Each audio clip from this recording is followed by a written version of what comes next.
Hey, what's happening, you guys? Welcome back to the Let's Go Win podcast. You are here for a hot topic, and we have an amazing guest today. He is coming in at a very early morning time.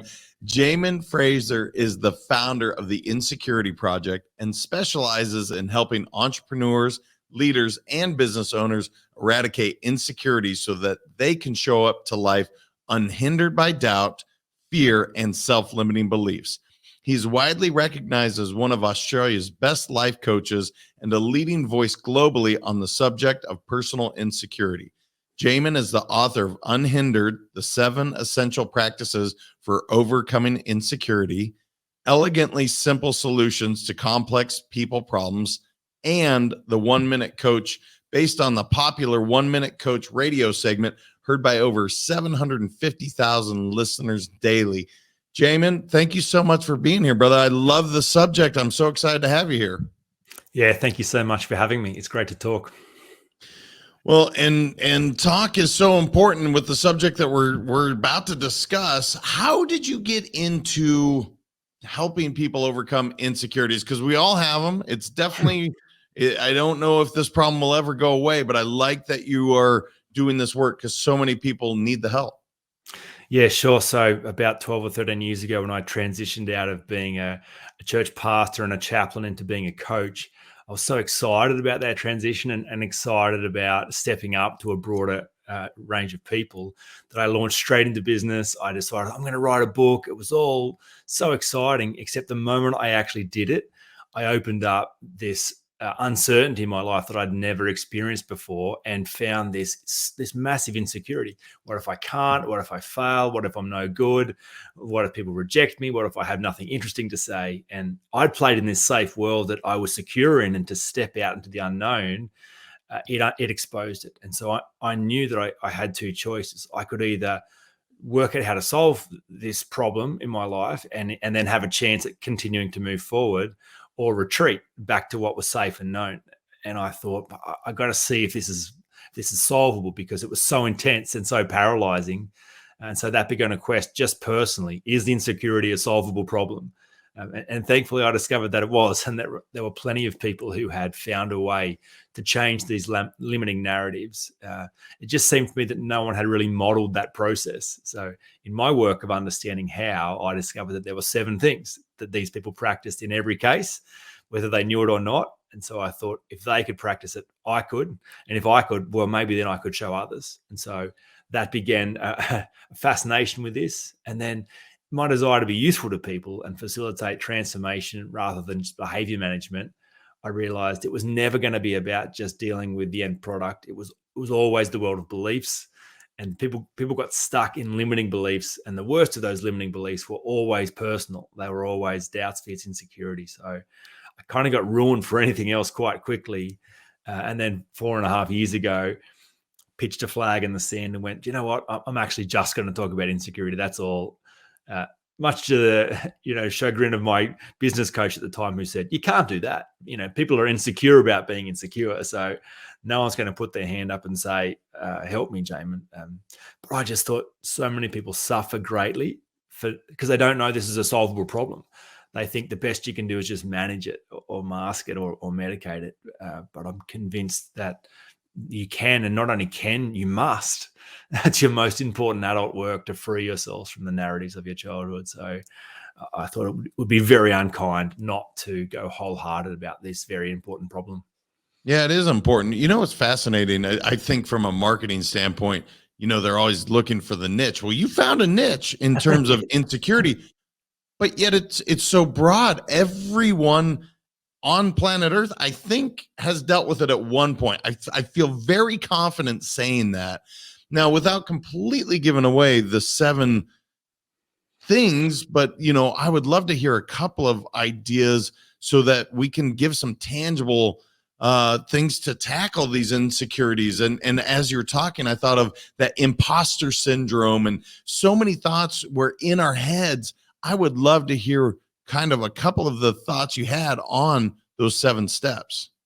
Yeah, for sure. So let's start there. Let's start with the imposter syndrome, because practice one. This is the path that anyone who has ever successfully eradicated insecurity, not just managed it, they followed these 7. So the first is to step into the light.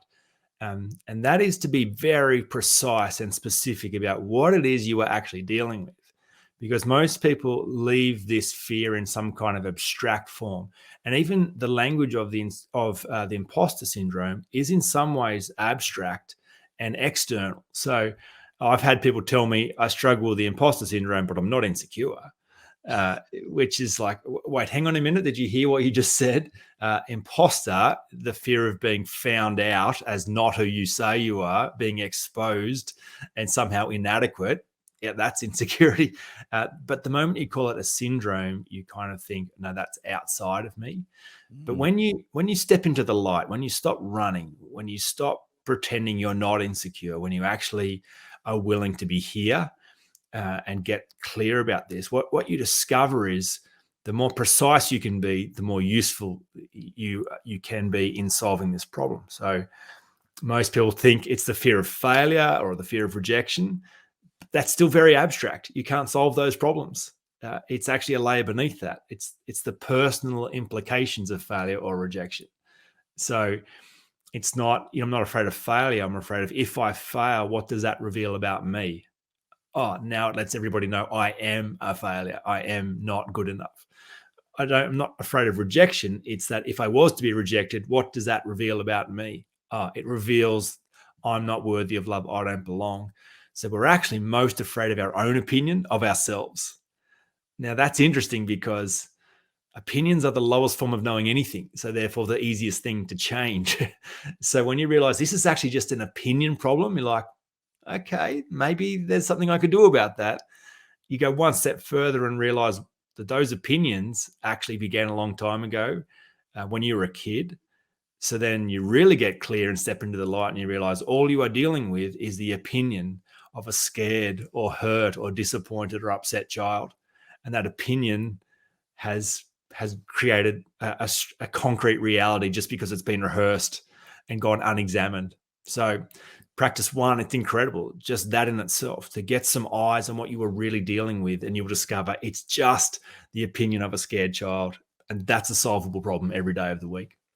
Yeah, that's so fascinating because again, whether we call them hardwires or these things that have been kind of heaped upon us, or we've just adopted them through language or generationally it's been passed down. It's everywhere, right? And we do bring it on. So to step into the light, to really that chatter, Jaemin, how do we get that to slow down? Is that part of one of the 7 practices? Because that dialogue I'm talking about that just goes like this. How do we slow that down a bit? Well, I think that ultimately practice 7 is to rewrite the story. And lots of times people want to rush there when they see my model. They go, oh yeah, I get it. You can override the chatter. You can change this chatter. And they think, well, great, I can rewrite my story and I'll just start there. I'll stick affirmations on my mirror, or I'll, be really positive toward myself. I'll be kind.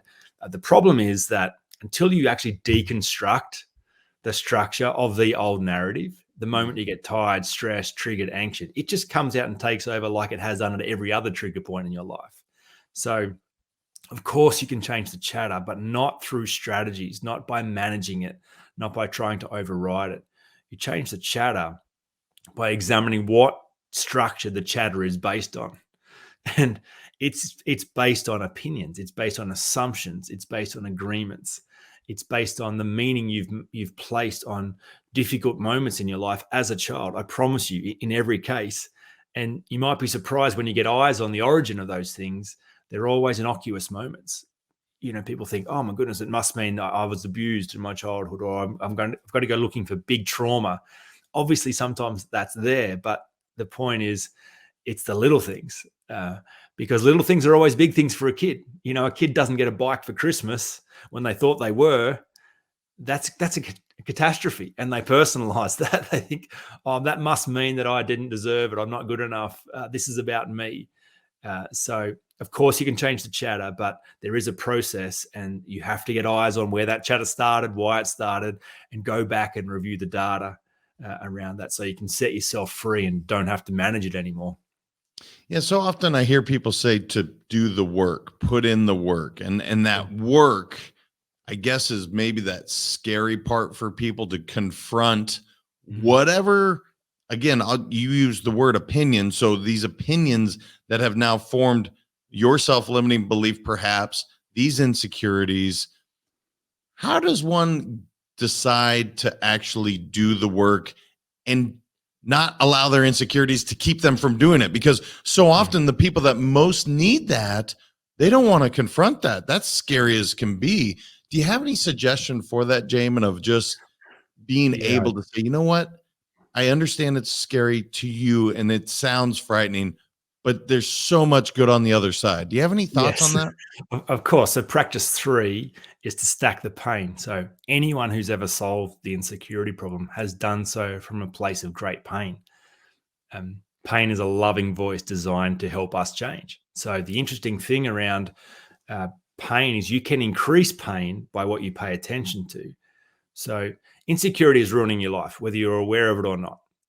However, if you pay attention to that and did an accurate cost assessment, once you realize, yeah, there's some opinions you've got from your childhood, from your upbringing that you've not questioned, you haven't gone back and reviewed. Those opinions are actually ruining your life. They're undermining your relationships. They're weakening your sense of value, which is causing you to leave money on the table. It's causing you to show up needy and desperate. It's affecting your health. Like, get eyes on the cost and do an accurate assessment. Then you actually create a massive pain case for here. So, sure, yeah, of course, there's pain involved in change, but now there's more pain involved in staying here.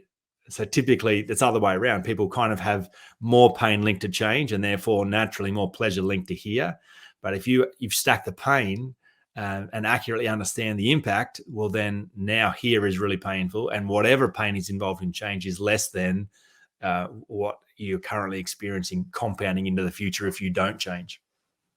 You had a beautiful quote that you said, and I was trying to gather, but it was about pain. Can you repeat that one more time? Because I thought it was really profound. A pain is a loving voice. It's your most honest voice designed to help you get motivation to change. So you put your hand on the fire, it's supposed to hurt. You feel bad about yourself. That's supposed to feel bad. Like, low self-esteem is supposed to hurt. That's the design. And that pain is designed to say, hey, listen, maybe let's do something about this so you don't feel like this tomorrow. So rather than avoiding pain, which is a tendency, if you understand its purpose and stack it, which is counterintuitive, I understand, but then you get to stop the rot because you are directed to go, this is not an option. I can't live another 10 years in my head with this chatter undermining me, weakened by these opinions and fears and narratives. I must face this. I must find out if this is true or if this is just something I've made up. Man, it's so good. And actually, I was just reading the other day, somebody was like, you don't really understand life without death. And that's kind of what I like, this idea of that negative, that thing that we so much want to avoid, that is actually our path to that light. I mean, I could ask you questions for days, but it seems like I'm going 1 to 7 to 3, That's maybe right. sequentially. There's a reason you wrote the book. I'm just going to open it up, Jamin, and allow you just a free reign here, because I don't know the best question to answer to make it fit appropriately, other than I want people to hear what you're saying. I think so much value of what you wrote. What is just open form thoughts when it comes around the subject of insecurity? What do you want to really leave the audience with? And then I'll follow up with how they can find you, of course. But what do you want to leave people with when it comes around this subject? Um, Lots of people ask me about whether they can help their kids avoid developing insecurities. And sure, when they think about the Insecurity Project, they think about themselves, but they think, oh my goodness, insecurity is such a problem. I've got to prevent my kids from being insecure. So I think that's not possible, and nor is it desirable. Interestingly, um, because not even a perfect parent prevents their child from establishing limiting beliefs about themselves. However, to your point around the value of negatives, um, the gift of the wounded child is the path for healing and maturity of the adult. The fact that there is healing to do on yourself is your opportunity for maturity and growth. You go into the gym to find resistance, to build strength. So you actually wouldn't want there to be wholeness from the start. The fact that there is work to do, that is your opportunity to go back and understand love, to understand change, to understand meaning by working on your own self. So like, not only is insecurity a solvable problem, it is a gift to you. The fact that there is insecurity there. People are terrified about it. And I think the human condition is, we want to be good. Like, we're desperate to feel good about ourselves, to be seen as good, but we're afraid that we're bad. We're afraid if we're laid bare, we'd be exposed as somehow bad, lacking, inadequate. And so for fear of that badness ever fully being exposed, we either run or we hide. We find these safe pockets of the world where we never extend ourselves, so there's no eyes on us, so we could never be found out, or go on these heroic quests to prove our goodness by what we can do and achieve and perform. I'm suggesting both of those two forms of madness. The alternative is to turn and face and examine your nature.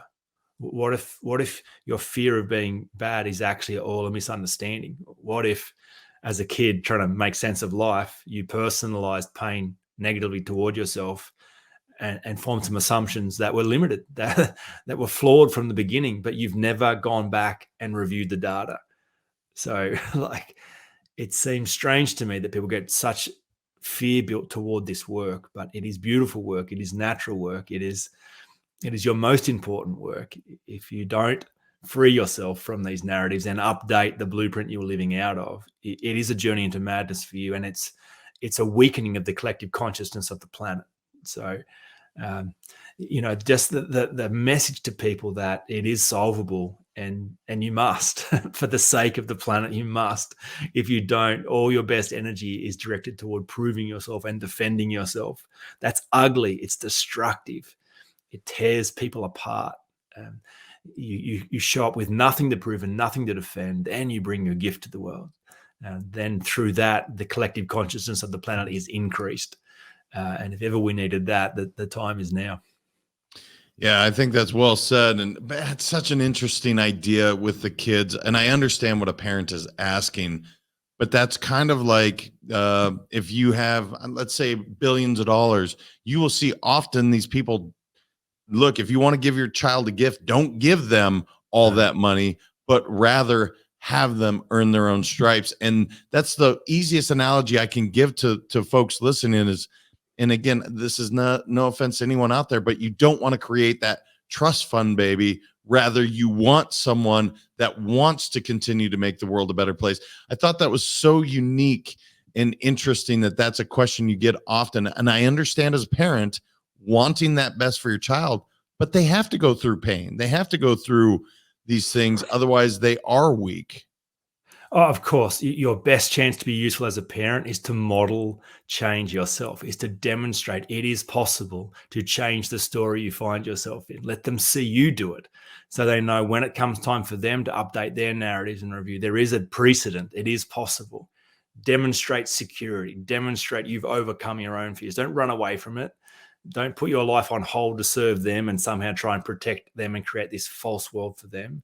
Live your life and model it. Model it's possible. That's your gift to your kids. It's brilliant. I love it. Jaemin, I could go on for hours on this subject. We don't have it, but I would love for people to know where to reach you. What's the best way to maybe interact with you, find your books? I think this is such an interesting, fascinating, and wonderful subject that you're helping people out with. Yeah, thank you. If you Google the Insecurity Project, you'll find me. You'll find my website. I'm on the socials, Insta, LinkedIn, Facebook.